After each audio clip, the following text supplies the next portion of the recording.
तो hello friends, welcome back to my new video. तो आपका 1 बजे 1:30 बजे पेपर है जो कि फसल उत्पादन का है आज 11 तारीख को। तो मैं आपको कुछ आईएमपी जो प्रश्न है वो बता रहा हूँ, और ऐसा नहीं कि मैं बताऊँगा, जस्ट आपको समझाने की भी कोशिश करूँगा। आप इतना भर पढ़ लें और समझ लें कि आप अच्छे से लिख सकें। तो चलिए वीडियो शुरू करते हैं। तो फ्रेंड्स, जो एक इकाई कृषि परिचय, तो यहाँ से आपको एक ये वाला करना है। तो मैं आपको दिखाता हूँ पढ़ के कि फसल उत्पादन की परिभाषा लिखिए। इसमें बताना है कि फसल उत्पादन की परिभाषा क्या है।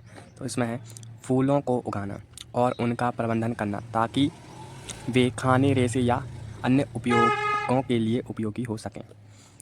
यानी कि जो अपन फसल उत्पादन की परिभाषा ये है कि फसलों को क्यों उगाते हैं। तो क्या है, खाने, रेशे, खाने की जो वस्तु है, खाने के पदार्थ हैं, उनको प्राप्त करने के लिए। दूसरा है फसल उत्पादन के 2 महत्व लिखिए। तो फसल उत्पादन के 2 महत्व, यानी कि महत्व बोलें या फिर लाभ। तो इसमें है फसल उत्पादन के 2 महत्व। पहला, खाद्य सुरक्षा सुनिश्चित करना, यानी जो खाने की जो वस्तुएं हैं उनको सुरक्षित करना, जैसे धान और गेहूँ, ये सब खाने वाली जो फसलें उनको सुरक्षित करना है। दूसरा, किसानों के लिए आय का स्रोत, किसानों के लिए आय का और रोजगार का भी एक स्रोत माना जाता है फसलों को। तीसरा है ये वाला कि उद्यान विज्ञान की परिभाषा लिखिए। तो उद्यान विज्ञान, जिसे बागवानी भी कहा जाता है, कृषि विज्ञान की एक शाखा है जो फल, फूल, सब्जियां, मसाले, औषधि पौधों से रोपण, फसलें और सुगंधित पौधों की खेती, उत्पादन, प्रसंस्करण और विपणन से संबंधित है। इसके लाभ यह किसानों की आय में वृद्धि करता है। और दूसरा है देश की खाद्य सुरक्षा सुनिश्चित करता है। को दिखाते हैं हम नेक्स्ट। ये वाला ज़रूर आएगा गाइस, आप लोग देखिए, ये वाला ज़रूर आएगा कि राष्ट्रीय अर्थव्यवस्था में कृषि के 4 महत्व लिखिए। पहला, खाद्य सुरक्षा, रोजगार भी मिलता है इससे किसानों को। तीसरा, कच्चे माल का स्रोत और विदेशी मुद्रा अर्जित करना। कृषि देश की आबादी के लिए भोजन प्रदान करती है। और एक ये वाला है, तो आप इसे सिर्फ समझ लें एक बार। अगर आपको समझ में नहीं आता है तो आप वीडियो दोबारा से प्ले करके देख सकते हैं, क्योंकि मैं बहुत आराम से और एक एक करके बता रहा हूँ। तो इसमें है नेक्स्ट कि कृषि के व्यावसायीकरण से क्या तात्पर्य है। तो कृषि के व्यावसायीकरण, तो जो व्यावसायीकरण जो लिखा है, इसका मतलब है वे फसलें जो कि व्यवसाय के लिए, यानी कि व्यापार के लिए उगाई जाती हैं। देखिए पढ़ते हैं, कृषि के व्यावसायीकरण का तात्पर्य है कृषि को एक व्यवसाय के रूप में विकसित करना, जहां उत्पादन का मुख्य उद्देश्य व्यक्ति उपयोग के बजाय, यानी कि अपने उपयोग के बजाय, अपने उपयोग के लिए नहीं, बजाय बाज़ार में बिक्री करना होता है। यानी कि जो बाज़ार में बिक्री वाली जो होती हैं फसलें, उनको उगाया है। यानी कि कृषि को एक व्यवसाय के रूप में बदला जा सकता है। इसमें ऐसा है। बाकी ये कुछ और दिए हैं, ये आप हर लाभ दिए हैं, ये हर किसी में आ सकते हैं। किसानों की आय में वृद्धि, खाद्य सुरक्षा, ग्रामीण विकास। देखते हैं नेक्स्ट चैप्टर ये वाला, खेती के प्रकार एवं प्रणालियाँ। तो इसमें से एक ये वाली आ सकती है, जो इम्पोर्टेंट है वो यही बताऊंगा बस। जो है विविध या बहुप्रकारी खेती की परिभाषा एवं गुण तथा दोष लिखिए। तो उत्तर है, याद रखना, विविध या बहुप्रकारी दोनों एक ही होते हैं। तो विविध खेती वह खेती होती है जिस पर आमदनी के स्रोत कई उद्यमों या फसलों पर निर्भर करते हैं, और प्रत्येक उद्यम अथवा फसल से जोत की कुल आमदनी का 50% से कम ही भाग प्राप्त होता है। यानी कि जो विविध या बहुप्रकारी खेती है, उसमें क्या है कि किसान एक ही वो उसमें या कृषि में या एक ही व्यवसाय में नहीं रहता। वो क्या करता है, बहुप्रकार यानी बहुत सारी प्रकार से अपना व्यवसाय करता है। यानी कि जैसे खेती भी कर लिया उसने, पशुपालन भी कर लिया, ऐसे मतलब ढेरों सारे उसके व्यवसाय, ढेरों काम होते हैं मतलब उसके पास। तो उसी को बहुप्रकारी खेती कहते हैं। लेकिन उसकी जो कुल आमदनी देखते हैं, व्यवसाय तो अलग अलग, लेकिन कुल आमदनी जो है 50% से कम ही उसको मिलती है। तो ऐसी कृषि को क्या कहते हैं, विविध या बहुप्रकारी खेती कहते हैं। तो आशा करता हूँ आपको समझ में आ गया होगा अच्छे से। और अब इसके सीधे आप लाभ और हानि भी देख लेना। ये देखो इधर से लाभ, किसानों किसानों को जोखिम कम रहता है। दूसरा, अधिक ज्ञान प्राप्त करने का मौका मिलता है। तीसरा, भूमि की उपजाऊ शक्ति को सुरक्षा होती है। चौथा, व्यक्तियों को रोजगार की प्राप्ति होती है। 5वां साधनों का समुचित उपयोग होता रहता है। 6वां आय में वृद्धि होती है। दोष यानी कि हानि भी बोल सकते हैं और नुकसान भी। पहला है कार्य कुशलता का ह्रास, यानी कि अच्छे से कार्य ना कर पाने का ह्रास। दूसरा आधुनिक कृषि के प्रयोग में कठिनाई। तीसरा उपज के विपणन में कठिनाई, यानी कि उसे बेचने में कठिनाई। चौथा प्रबंधन में कठिनाई। फिर आता है एक ये वाला भी है जो है विशिष्ट खेती की परिभाषा लिखिए। ये आपको 100% ये पूछेगा, नहीं मानोगे तो आप मिला कर देख लेना, ज़रूर आएगा ये। विशिष्ट खेती की परिभाषा लिखिए। तो क्या होता है विशिष्ट खेती में आपको बताता हूँ। उसमें क्या होता है कि जो किसान है एक ही उद्यम या फिर एक ही पशुपालन करता है या एक ही प्रकार की कृषि करता है, और उसी एक ही प्रकार की जो कृषि है उसको 50% या उससे अधिक लाभ हो जाता है।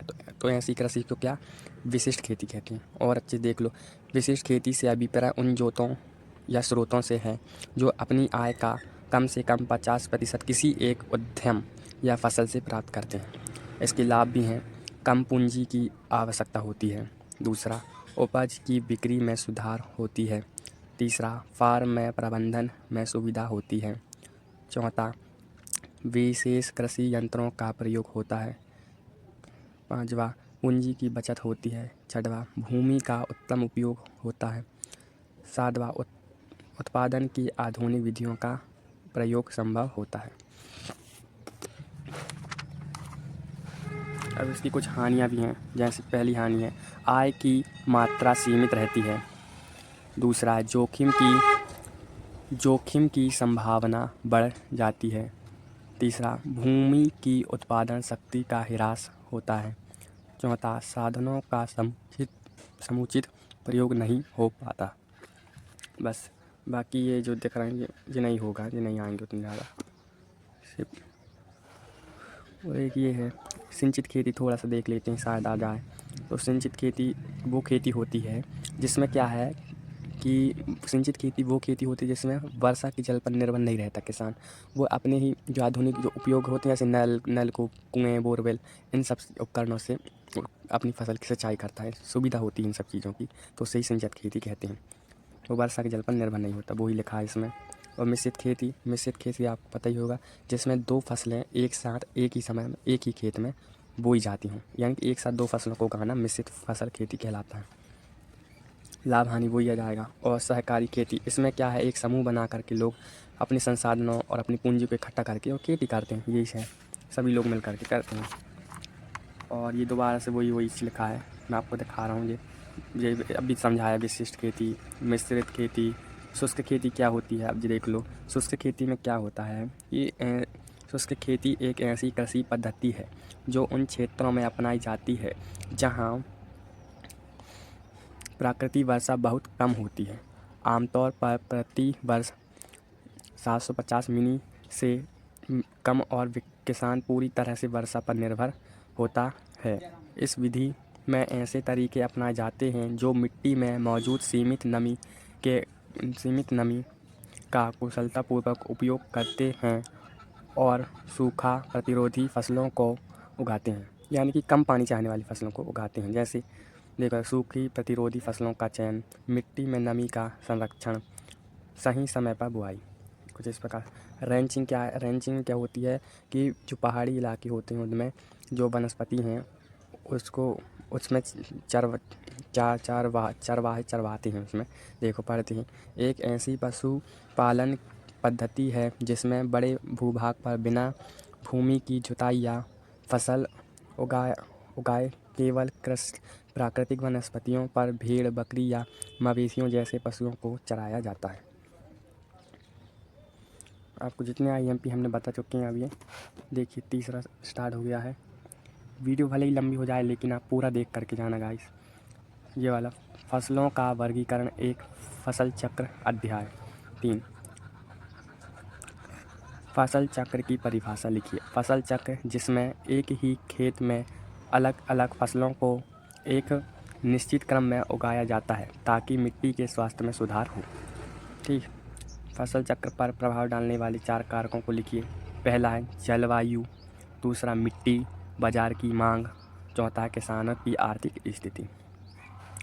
नकदी फसलें, और आपसे पूछ सकता है कि मृदा आरक्षक फसलें, आरक्षक बोलें या रक्षक फसलें। तो नकदी फसलें वे फसलें होती हैं जो कि नगद पैसे कमाने के लिए उगाई जाती हैं।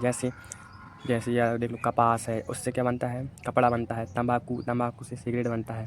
चाय, काफ़ी, ये सब क्या है, नकदी फसलें हैं जिन्हें बेचकर अपन नगद राशि प्राप्त करते हैं। व्यापारी फसलें भी कहते हैं इन्हें। और मृदा आरक्षक फसलें तो इधर पे इसका है कि वे फसलें, मृदा संरक्षण फसलें वे फसलें हैं जो मिट्टी के कटाव को रोकने, मिट्टी के स्वास्थ्य में सुधार करने और भूमि की उर्वरता बनाए रखने में मदद करती है।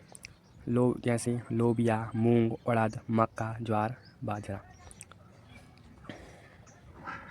और ये कुछ है, ये वाला आ जाता है ऑब्जेक्टिव में भी पूछा गया था ये वाला, कि फसल की परिभाषा एवं ऋतुओं के आधार पर फसलों का वर्गीकरण, इतना पूछता है वो ये वाला, कि ऋतुओं के आधार पर कितने वर्गों में बांटा गया। तो ऋतुओं के आधार पर 3 वर्गों में बांटा गया, खरीफ की फसल, रबी की और जायद की। बस इतना ही आएगा, ज़्यादा कोई कठिन नहीं है। और ये इकाई 4 है, क्योंकि वीडियो बहुत ही लंबी हो गई तो हम एक साथ इसको नहीं दिखा सकते, और ज़्यादा इसमें कुछ नहीं है। आप इतना ही कर लोगे तो आपको और अच्छा रहेगा। तो फिर मिलते हैं इसी के साथ नेक्स्ट वीडियो पे। अगर आप इसी प्रकार की वीडियो देखना चाहते हैं तो हमारे चैनल को सब्सक्राइब कर लेना। हम ऐसे ही डेली वीडियोस डालेंगे, और आप ज़रूर बताना कि आपका पेपर कैसा गया।